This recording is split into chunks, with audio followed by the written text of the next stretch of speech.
चाहे नाग पंचमी हो, चाहे श्रावण महीने की शुक्ल पक्ष की, चाहे कृष्ण पक्ष की पंचमी हो, और समझ लो अच्छे से, श्रावण महीने की पंचमी के दिन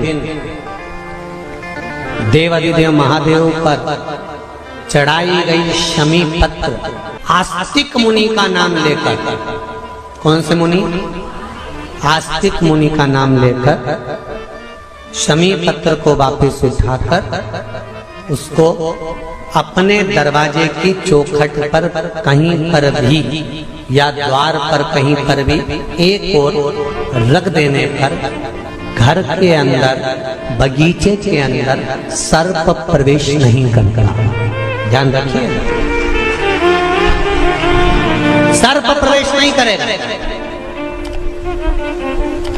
शमी पत्र समर्पित करने पर, उस शमी पत्र को आस्तिक मुनि का स्मरण करने, कौन से मुनि है?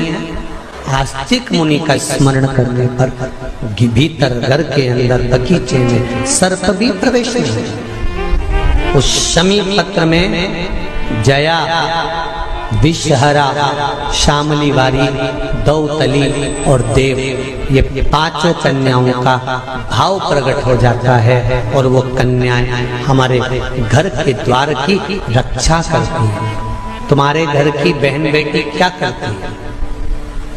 तुम्हारे घर की बहन बेटियां क्या करती हैं? घर में बहन बेटी आती हैं तो बद्दुआ देकर नहीं जाती। घर में कन्याएं रहती हैं, बद्दुआ नहीं देती। घर की बेटियां जब दरवाजा छोड़कर शादी कर वाले दिन, विदाई के दिन अगर जाती भी हैं तो बेटियां हाथ में धान भरकर फेंक कर जाती हैं कि मेरा मायका खूब फले फूले, आगे बढ़े। छापे लगाकर चली जाती हैं कि हमने हमारी जीवन की सारी दौलत, जीवन का सारा सुख अपने मायके में दे दिया है। वो बेटियां होती हैं। तो जया, विषहरा, शामली बारी, दौतली, देव, ये उस घर में निवास करती हैं जिससे ये पंचमी, कौन सी तिथि? पंचमी, चाहे वो शुक्ल पक्ष की हो, चाहे वो कृष्ण पक्ष की।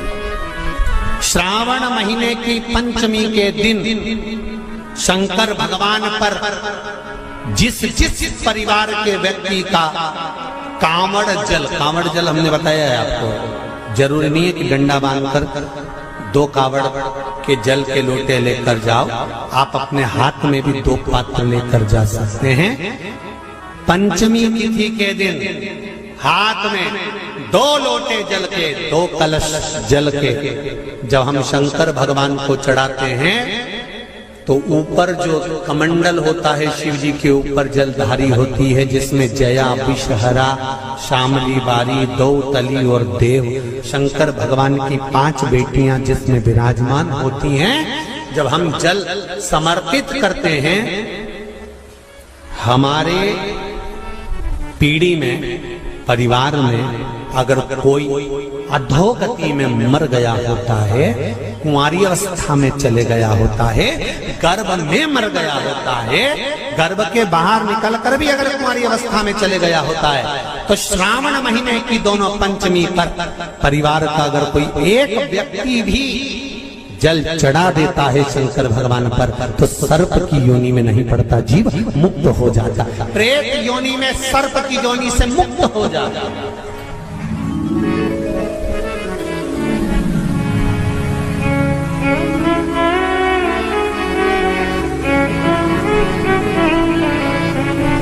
महाराज,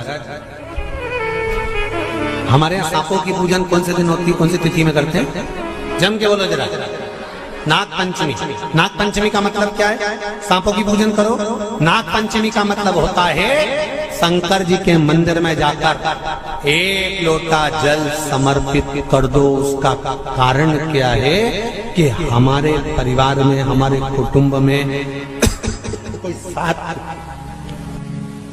कुटुंब में, परिवार में कोई 7 पीढ़ी के अंतर्गत भी अगर कोई जीव तड़प रहा होता है, पड़ा हुआ होता है, उसकी मुक्ति नहीं होती है, तो पंचमी का चढ़ा हुआ जल उस जीव को प्राप्त हो जाता है और वो जीव तर जाता है, उसका फिर जन्म नहीं होता, वो तर। इसको मुक्तता का,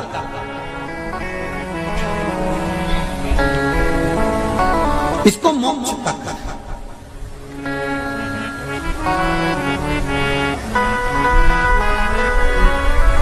ये मोक्ष, इसी को कहेंगे कि ये मुक्त।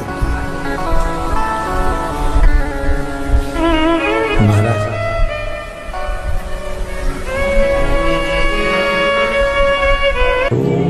चाहे नाग पंचमी हो, चाहे श्रावण महीने की शुक्ल पक्ष की, चाहे कृष्ण पक्ष की पंचमी हो, और समझ लो अच्छे से, श्रावण महीने की पंचमी के दिन देवाधिदेव महादेव पर चढ़ाई गई शमी पत्र आस्तिक मुनि का नाम लेकर, कौन से मुनि? आस्तिक मुनि का नाम लेकर शमी पत्र को वापस उठाकर उसको अपने दरवाजे की चौखट पर कहीं पर भी या द्वार पर कहीं पर भी एक ओर रख देने पर घर के अंदर, बगीचे के अंदर सर्प प्रवेश नहीं करता। ध्यान रखिए, सर्प प्रवेश नहीं करेगा। शमी पत्र समर्पित करने पर, उस शमी पत्र को आस्तिक मुनि का स्मरण करने, कौन से मुनि है? आस्तिक मुनि का स्मरण करने पर भीतर घर के अंदर बगीचे में सर्प भी प्रवेश नहीं। उस शमी पत्र में जया, विषहरा, शामली वारी, दौतली और देव, ये पांचों कन्याओं का भाव प्रकट हो जाता है और वो कन्याएं हमारे घर के द्वार की रक्षा करती हैं। तुम्हारे घर की बहन बेटी क्या करती है? तुम्हारे घर की बहन बेटियां क्या करती हैं? घर में बहन बेटी आती हैं तो बद्दुआ देकर नहीं जाती। घर में कन्याएं रहती हैं, बद्दुआ नहीं देती। घर की बेटियां जब दरवाजा छोड़कर शादी कर वाले दिन, विदाई के दिन अगर जाती भी हैं तो बेटियां हाथ में धान भरकर फेंक कर जाती हैं कि मेरा मायका खूब फले फूले आगे बढ़े। छापे लगाकर चली जाती हैं कि हमने हमारी जीवन की सारी दौलत, जीवन का सारा सुख अपने मायके में दे दिया है। वो बेटियां तो जया, विषहरा, शामली बारी, दौतली, देव, ये उस घर में निवास करती हैं जिससे भगवान की जिंदगी किसने संवारी? ये नागलक्ष्मी है। वासुकी नाग बड़े, शेषनाग छोटे, और शेषनाग की जिंदगी अगर कोई संवारने वाली है तो ये नागलक्ष्मी, ये नागलक्ष्मी जीवन संवार। नागलक्ष्मी शिव जी की आराधना में लगी, शंकर के अनुमोदन में, शिव की भक्ति में दिन रात डूबी रहती, दिन रात।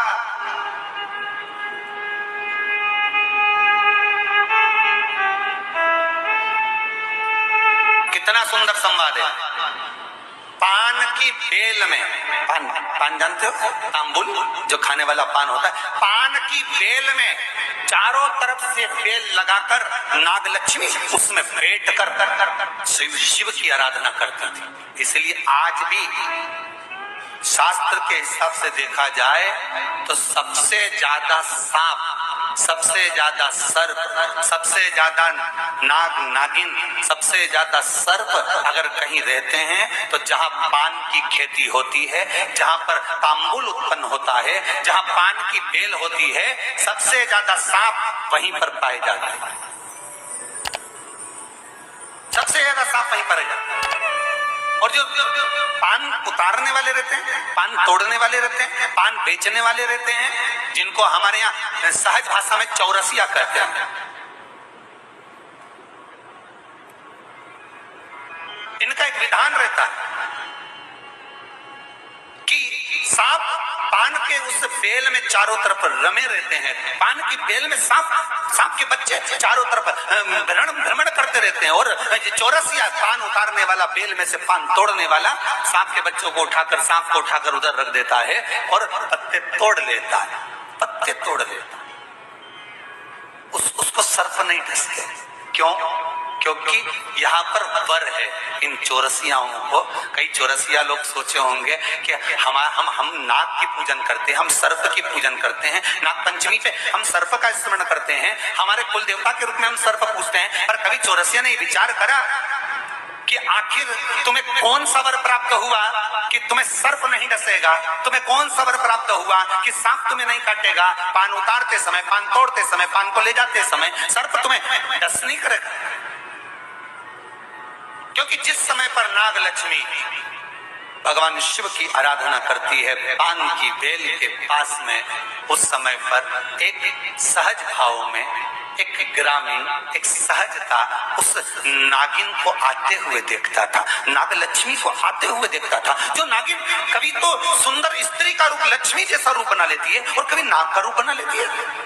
बड़ा विचित्र उसको लगता था। और वो एकांत में बैठा, इसने आकर देखा कि नाग लक्ष्मी सेवा में लीन रहती, किसी जीव को वहां आने नहीं देता। शास्त्र तो यहाँ तक कहता है कि जब नाग लक्ष्मी पूजन करती थी तो कहा, पूछा गया, ये कोई जीव इसके पास में ना आए तो इसको बचाता था वो। एक दिन नाग लक्ष्मी जब बड़ी हो गई, देख लिया उसने इस ग्रामीण को, इस मानव को जब देखा जो चारों तरफ से किसी ना किसी रूप में नाग लक्ष्मी को रसला कर देता है, प्रदान करता रहता है, कुछ ना कुछ तत्व देता रहता है। कितना सुंदर संवाद है महाराज जी। नाग लक्ष्मी जब पूजन करने शंकर जी की बैठती थी तो ये जो हमारे हिंदू धर्म में एक ऐसा भाव कहते हैं, शंकर जी के अभिषेक में गन्ने का रस, अनार का रस, मौसम्बी का रस, ये जो अभिषेक कराते हैं ना ब्राह्मण जन, तो ये कहते हैं ये रस चढ़ाइए, इस रस से भगवान का अभिषेक करना है, गन्ने का रस से, इस रस से शिव का अभिषेक करना।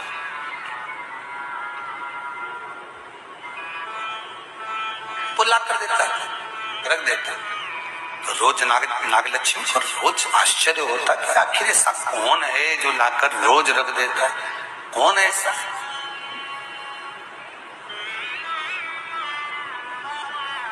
कौन ऐसा?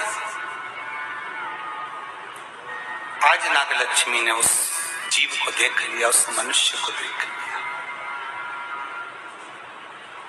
तो चारों ओर से मेरी रक्षा करता, रस को लाकर शिव के लिए देता है। मैं तुझे वर देती हूं, तेरे वंश के अंदर कभी सर्प का डस नहीं होगा। तूने मेरी सेवा करी, शिव तुझे फल प्रदान करेंगे। वो चारों ओर से रक्षा कर कर रस ला कर देता था, इसलिए उसका नाम का संबोधन में भी चौरसिया जोड़ा गया, चौरसिया।